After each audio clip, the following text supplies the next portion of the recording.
One. Introduce yourself. Oh wow, you see, it's good to be told what to do. You know the Jewish prayer?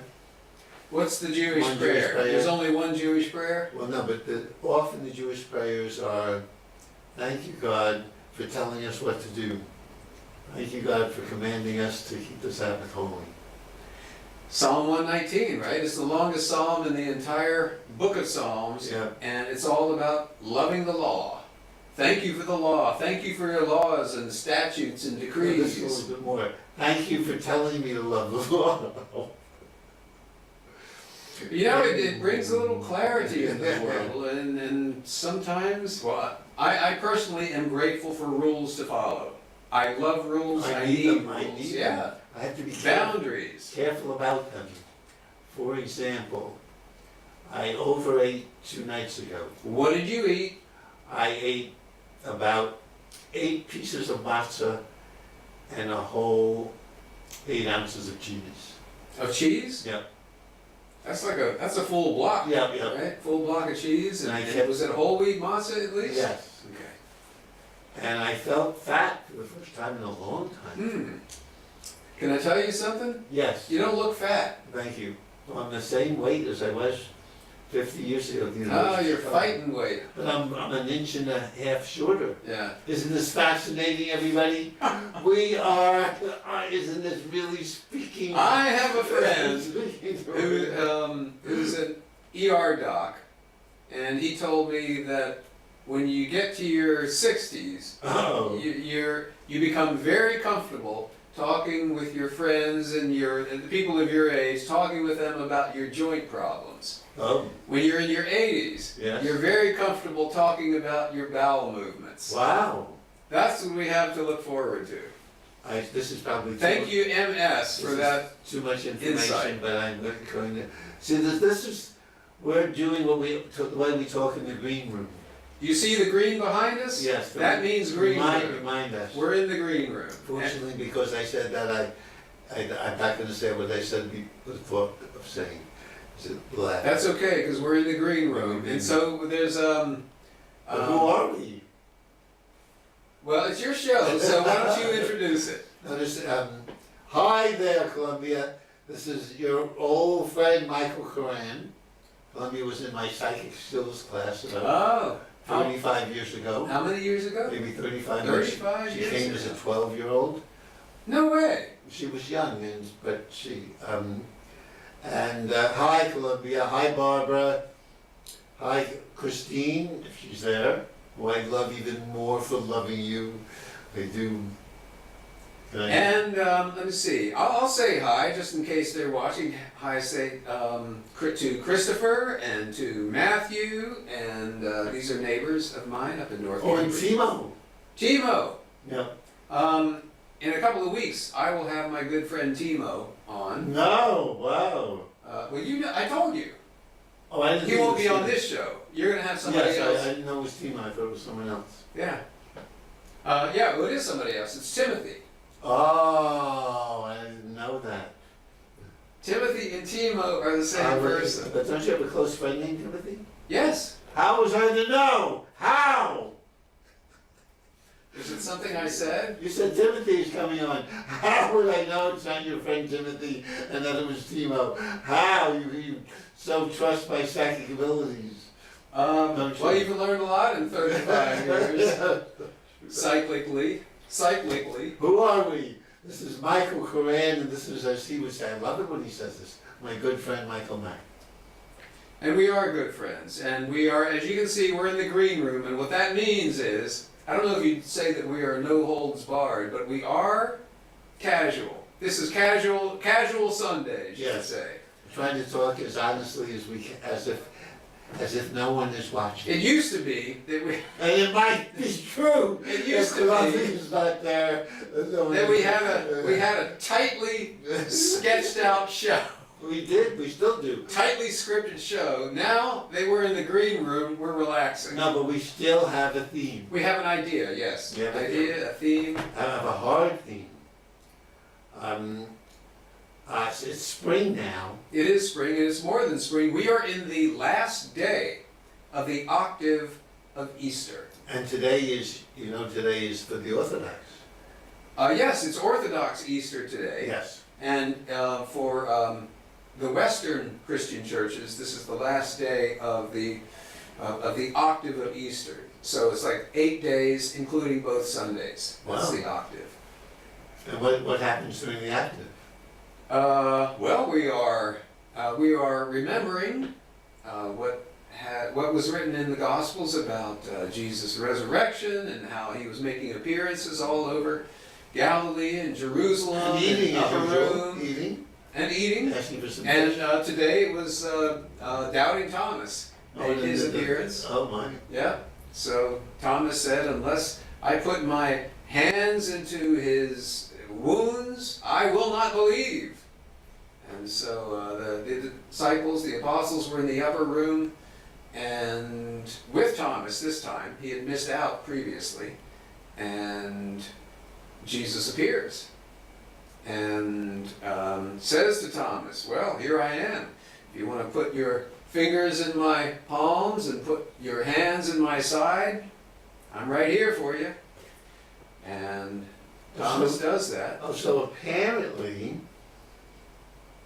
Joshua Jesus, as I like to call him, I believe this is from John, by the way, the Gospel of John. when resurrected or revived, as I like to say, well, revived for sure, the wounds would be there, yes, Yeah, apparently. yeah. So that's more, So not yet ascended No. to heaven. so revived, you still have the wounds. I do believe he was, nowadays we would say he was revived with the spring. Well, here's the thing about what you believe, which is that it kind of takes some of the mystery out of it, which is a little bit of a disappointment. Although I have to say that as somebody else who has a mind, an analytical mind, It's true. One of the things I love about you is your mind. that creatures who have minds want to, as the National Enquirer used to say, maybe still says, inquiring minds want to know. Yes. We want to know. We want to unpack the mystery. Yes. But we don't want to unpack it, okay, I'll speak for myself, don't want to unpack it so much that the mystery is gone. That's It's a been reduced. very interesting question. reduced Not the to one a I wanted scientific- to talk about, but we're going with the flow. There's that. See, I believe that Jesus was, and other people believe this too. Did you know that during this time, the Romans crucified 2 people, and when they were taken down, they were revived? Oh, This is what are you talking historic- about? In Jesus' time, Yeah. the Romans had their hobbies. We put people in prison. So was there who wrote this? I mean, there's some reporter of some kind? well, our buddy Bart Josephus? Ehrman talks about this. Oh, okay, all right. You too. Bart Ehrman, who professor of religion at University of North Carolina, Yes, Chapel Hill, maybe? Yeah. That Bart Ehrman, Yeah. that Professor Ehrman? Who really loves Jesus in this way, but he likes to debunk the myth part of it. So it's an interesting question. If Jesus, like these other 2 people, was revived after he was on the cross, because he was only on for 3 hours. Right. They had the time. And that's really, even Pilate said, so short a time in the Gospels. They were surprised Yeah. that he died so quickly. Right, and nowadays, and they didn't have a way of telling if someone was dead or not. Well, they don't have the techniques we have today. Right, for yes. sure. So it could well have been that Jesus, I love it this way, tended by his friends, wrapped in a beautiful linen. Usually people, when they were crucified, were literally thrown to the dogs. Okay, here Fido, and they threw the person. So it could well be that he was wrapped and loved in fine linen, taken to his own personal tomb, and could have been revived. And then the hard question, which Michael Mack brought up, does that take away the mystery? Or does it make it available to all of us when even we feel like dying, that we can be revived again and again and again and again and again? Well, the question that must arise for everybody who hears the story and reflects on it, the question that must arise is, what does this story have to do with me? Yes. And so that's what you're doing. Yeah. It sounds to me. It's like you're hearing the story and you're giving it meaning for you. And not just for me, but for everybody. Everybody can be revived. If you take this story to heart and look at it as one possibility the way I am, oh my, we could feel like we're dead and in a tomb. I seem to be an expert at that. Everybody has their hobbies. When I feel like I'm dead and in a tomb, I can be, with the help of good friends like Michael Mack in Colombia, I can be revived again and again and again. Yeah. How can I say no to that? Does that take away mystery? Or is that itself a more down to Well, we are mystery? fully immersed in mystery all the time. And science, I think a true scientist would be the first to admit, we don't know everything. Here's what we have so far. And I want to But wonder. the more that we look, more wonder. the stranger and more wonderful and less mechanical, actually, the universe gets. Newton I mean, said he felt at the end of his life, he felt like a child playing with pebbles by the seashore. well, Newton's laws, though, lasted virtually unchanged for, what, 300 years, And they 400 still are- they years? still And are then true. came along, I mean, and they still True, stand Totally true. in their own, within their own Sphere. framework. Yeah. But with the advent of quantum mechanics and the understanding of the properties of particles at a subatomic level Yeah. and how they behave with each other, we have a very different understanding about the universe And now. relativity too. For sure. Of For sure. space bends and but Newton stands. But he was right. He was a child. So a good scientist would know, I would don't- wonder. Yes. Really wonder. That's why they call it hypotheses. They don't even call them truths. Well, they're theories. I mean, they start Yeah. as hypotheses. They work their way to theories And laws even, yes. and laws. But they're open to, as they have been. Of course. Of course. So, I love your question. I wonder, What was my question? I mean, the resurrection is a mystery. I don't like it being limited to, my God, as I understand him and her, would not want to just do it with one person. He might do it once, the first time, but we all can be revived again and again. And what you're just saying now, I that feel itself is a called. mystery, right? I feel called to express my own belief right now, which is reflected in what you just said, that every creature, every being in creation has the Christ consciousness, if you will, if you want to call it that, within it. That image and likeness of God within it. And the journey of the soul is to recognize that truth and to stand in awe of that incomprehensible love which has given itself to all of creation. Amen, brother. Isn't he like a walking prayer? Doesn't even have to decide to pray, and we get a prayer. And I think you saying it that way helps it become truer. It's really Well, here's a question, man, for you and for me and for all of us. What do you want to believe? I mean, if you have an entire universe of possible beliefs, yes. what are you going to believe? What is the thing that you're going to believe that's going to be the greatest possible thing? At the end of Threepenny Opera, Yeah? they sang it sarcastically, but I love it because it wasn't. Or maybe they made a happy ending. Happy ending to our story, like they taught us back in school. Happy ending to our story, when we live the golden rule.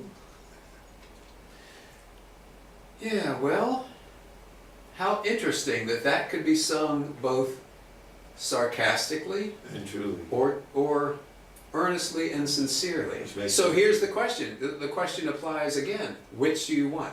Of those two possibilities, which would you rather live? Whenever offered a choice between A and B, Columbia always takes Always pick both. C and both and C, Okay. yes. I want both. I Yeah. mean, you might have noticed once or twice that the days don't end happily. Sometimes they do, actually. Yeah, sometimes they do and sometimes they don't. Yeah.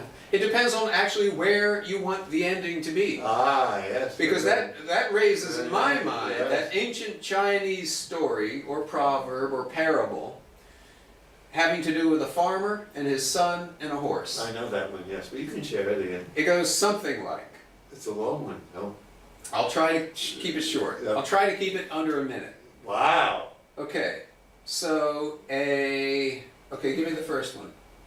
And I can do all the rest. Okay, someone got wounded and they couldn't walk well. That's on the farm. Okay, no, you're way ahead of me. Oh, I am. I gotta back up. Okay, there's a farmer. Farmer has a son. And actually, even before the son, and the son is like working in the fields. Yes. And while he's working in the field, a horse passes through the field and the son grabs it. And all the townspeople say, "Oh, you're so lucky. You now have a horse where you didn't have a horse." And the wise old farmer says, what does he say? Que sera. That's what he says. Que sera, sera. Whatever will be, will be. Right. So the farmer is like, it could be good, could be The bad. Who future knows? is hard Who to knows? see. And so Que the sera, sera. so then the son jumps on top of the horse and goes riding. Horse throws him, and the son breaks his leg. And all the townspeople say, "Oh, what a sad story! What a bad thing that happened to you. Now your son has a broken leg." Yeah. And then what does the old man say? Que sera, sera. And then what happens? What happens is that the son has a broken leg. He's lame. He's laid up. And that's when the press gang from the army comes through, and they're looking for troops. And they come, and they discover that the son can't be taken away because he has a broken leg. And so all the townspeople say, "Hey, you're so lucky! All good things happen to you." And the wise old man says, Que sera. anyway, this Shaggy Dog story goes on and on and on and on. It's in You get the point. It's in the Koran too. Is it really? Similar. Something like that. Yeah. So, and we were saying this because. And why were we saying this? We're getting older, Columbia. We're getting older. What brought this up? There I was talking. something. We were talking about mystery and revival, Right. and I was with the And Bart Ehrman. and yes, and people being crucified and brought to life afterwards. Yeah. But how did we? Well, we can just focus on the central question. Oh, and we got to physics, right? And life is wondering, and you never know. We're saying like. That's true. Yeah. Okay. We never know. We never know what's good or bad. But Although some things obviously look really bad. But I'm very touched by your question. Do we lose the mystery when we can all be revived again and again, rather than that one great mystery? How could someone really be dead, and come to life? But I think that you're onto something when you're suggesting that story is really a metaphor for a much greater truth. And the greater truth is the constant dying and resurrection And that's that's happening really, all the time within us especially- and outside Especially of us. if you're into the mystery of it and don't know, as you were saying. Que sera, what is this? I broke my leg, it's really bad. Well, maybe not. Yeah, yeah. So that would be taking. So we don't really know what anything is. Yes. We have working assumptions Yes, and we. from which we create hypotheses Look how and great theories and laws. We're here now. Who would have guessed how good it is? I wouldn't Certainly have not guessed. us before the show. No. We came here with nothing. Well, Except the Gospel of Mark. You brought that in Oh, yes. just in case. so we had something else to say. This is the Green Room show. We did have this was my question. We only have 6 minutes. And although we'll be back, but with probably a different theme, Michael Mack's God Talk follows. Yes, at 7:30. Yes. So, spring. Yes. I'm feeling- Renewal, revival. Yes, I'm feeling in my, There's still light outside. yes, in my bones, sap coming through. Mm-hmm. And it's painful. It's not just nice. It's not just ecstatic, it's also painful. It's like something is breaking out of me. Yeah. And Well, didn't Paul say that about about all of creation being birth pangs. birth pangs of Oh, creation? that feels better. So funny, you get the right word, Hmm. it feels better. Yeah. I was once feeling very bad, and after careful introspection, brilliant man as I am, I discovered, oh, I'm lonely. Hmm. And I felt better. Oh, I know what's going on, all those confusing feelings. And did that inspire you to call It somebody? might have even inspired me to call someone. At least I knew. Or maybe it was enough. I've got the word. Yeah, That's all I now need. I'm Now I happy. can go I'm back. happy I discovered what has been bothering me for my whole life. So it's the birth pangs. That feels better. It does. So the next question is, I was talking with my dear beyond significant other, Michelle, and wondering if we're made of love. We were talking about this in the other green room. In the I mean, we first can green. feel the love in the air in spring, especially, right? The birds and the flowers. Well, I don't know about feeling that love, but maybe. I don't know either, actually. I wasn't quite genuine. But are we, I have one poem called Rotten to the Core. Yeah, but now is not the time for that. No, he was afraid I was going to sing it. He was afraid. I was afraid he was going to break into song. For 4 minutes, it's a long song, but we won't. Que sera. I much prefer to spend 4 minutes singing that. Anyway, but underneath the rot, there was sap that was crunched and beaten down. So I wondered, many people say in our essence we're free loving beings, but we've got lots of crud around it.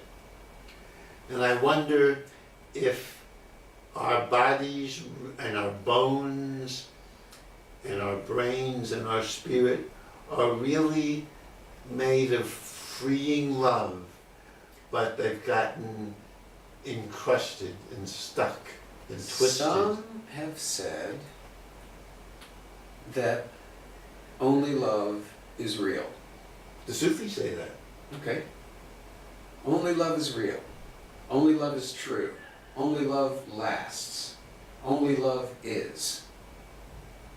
And that all of creation in this birth that we are all participating in, we're giving birth to and being birthed by love.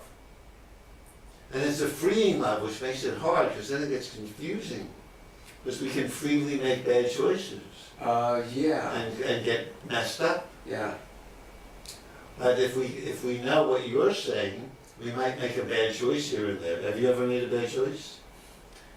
Oh, I've made a few. No. Michael. But then again, too few to mention. Da, da, da, da, da. Welcome to the green room, everybody.